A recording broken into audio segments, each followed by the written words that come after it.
بسم اللہ الرحمن الرحیم۔ حضرت ابو طالب سے شکایات سے مایوس ہونے کے بعد قریش نعوذ باللہ حضور اکرم صلی اللہ علیہ وسلم کے قتل کی سازش کرنے لگے اور ان کے مظالم پہلے سے بھی بڑھ گئے۔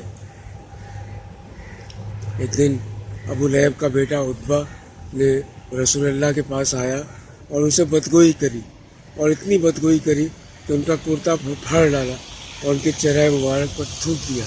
یہ سن کر، یہ دیکھ کر رسول اللہ نے بددعا دی کہ اے اللہ اس پر اپنے کتوں میں سے کوئی کتا مسلط کر دے۔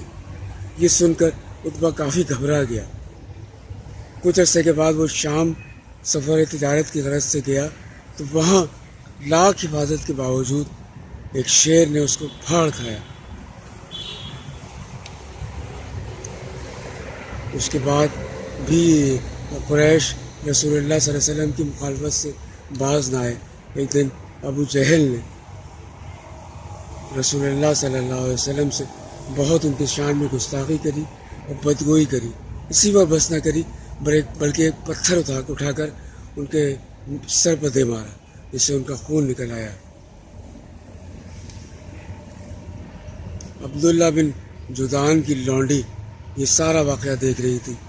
رسول اللہ کے چچا حضرت حمزہ شکار پر جاتے تھے روز صبح۔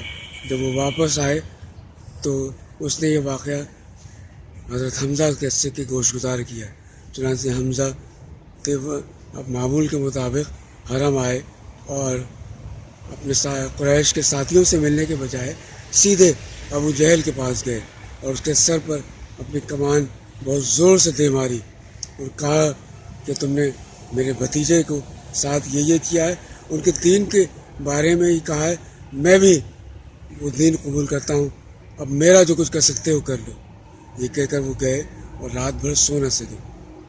اگلی صبح رسول اللہ کے پاس آئے اور اسلام قبول کر لیا۔